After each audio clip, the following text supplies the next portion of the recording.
good, YouTube? Today we are here to talk about why people must take gambles and risks. All right, essentially I'm calling it gambling in general, so just stay tuned.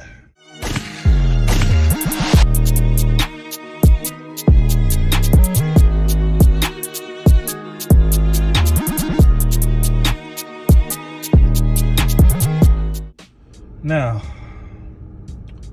what gave me the idea on this video, right, is that essentially most people's life is just an amalgam of taking chances on shit. Especially if you do. I feel like this is especially prevalent if you're a man, but this fits for women too, right? Personally, I used to not really be a real big risk taker, but you know, the more I've lived, the more I've come to understand, the more I've done, the more I've come to like live within this life, that you have to take chances on certain shit and you don't necessarily know how it's gonna pan out. Excuse me, just like drinking coffee. But you don't know how it's gonna pan out a lot of times, like with relationships, with jobs, with moving to a new city. You could be dating people, just anything, right? Now, as far as the man end of it, right, I feel like it's especially important as far as a guy's end. Simply because, like, okay, to be able to be a leader, you have to have a gathering of experience, meaning like you've got to try stuff, done stuff. It's hard to teach a person anything if you don't have anything to pull from. If you're someone that's just been in the house the whole time, you never left your mother's couch, or you never got off the Xbox and did anything, or went and dated, or, you know, tried certain jobs or whatever the case may be, it's gonna be very hard to lead a family because, you know, generally speaking, when you're a man, people come to you for stuff. That's just my personal take on it. Like, okay, how are you supposed to know if someone's telling you right from wrong if you don't have no type of life experience? Like, marriage is a risk. Dating is a risk. Like, marriage especially, right?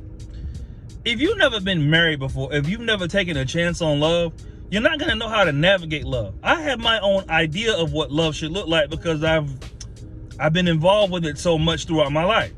Now, at this point, personally, I'm about as settled as you can get. You know what I mean? Because I've been out there and I've lived and I've experienced. I've been on dates. I've been in the clubs. I've been in strip clubs. I've ran the streets with women. I've done all that. So it's like, now I'm at a point now where I can actually sit down inside of a relationship and really enjoy the relationship itself without wondering what's outside of it, because I've lived the life of living outside of it. Like, if you're a man dating a woman inside and you're in a relationship with her and you don't know, like, okay, if you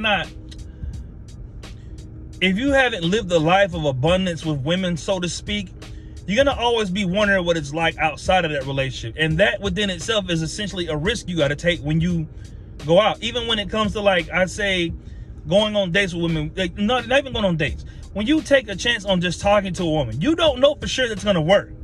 Like, when you take a chance on planning first dates, you don't know what the first date is gonna lead to, you know, how it's gonna work out. You might date a motherfucker one time and you get what you want out of it. Or you might date a person and they finesse you.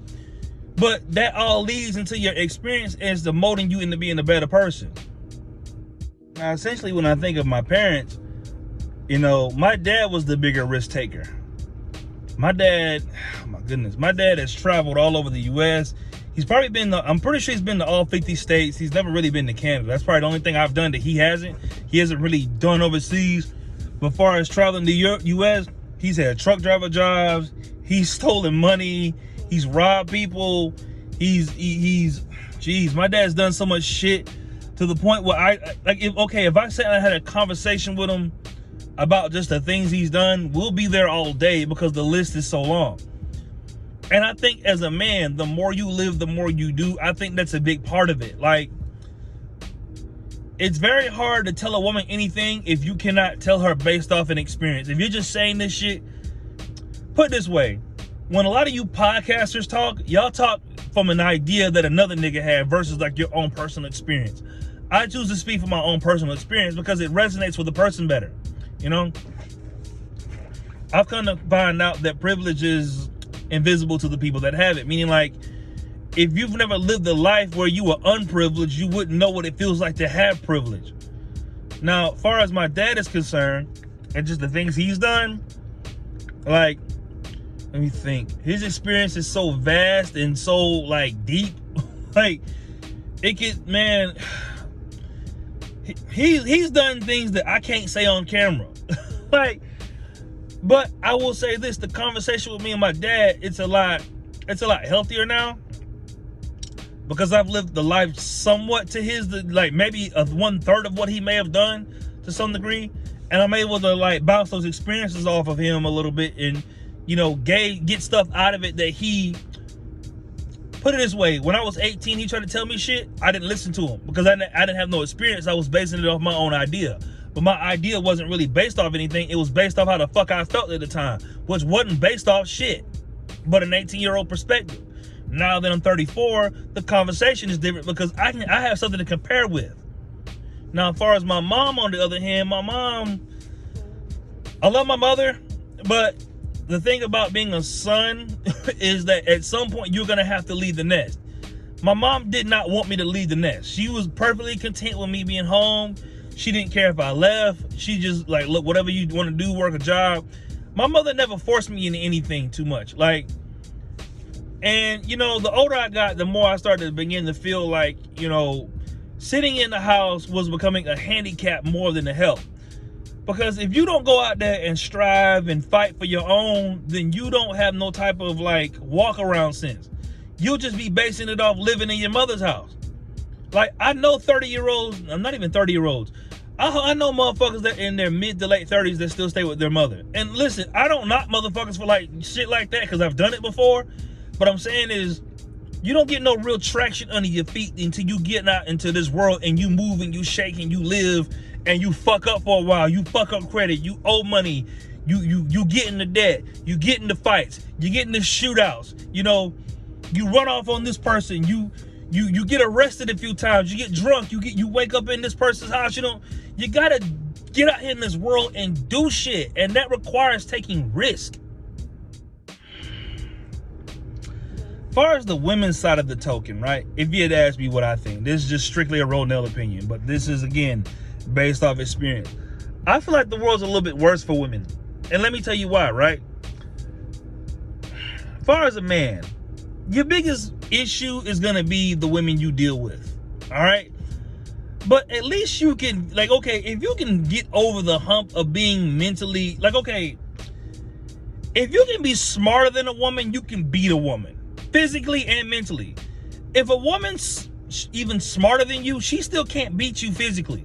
Like, the thing about being a woman that kind of like sucks is that you get, like, okay, women tell lies, but women get lied to worse.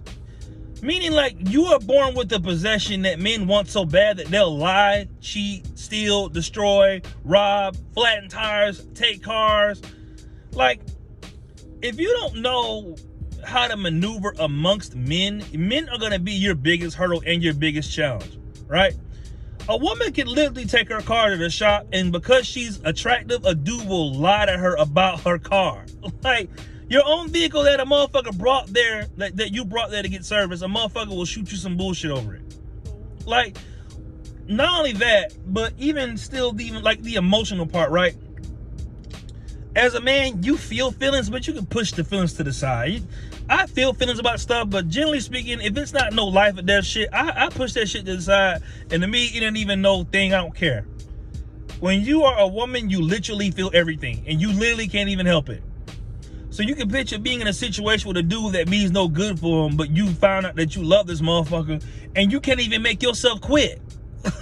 Like, my God, I can just imagine the amount of like stress that comes with feeling emotions on that intense of a level, to the point where the person you're in love with is no good for you, and they're just fucking you over, and you're in your own self like induced purgatory.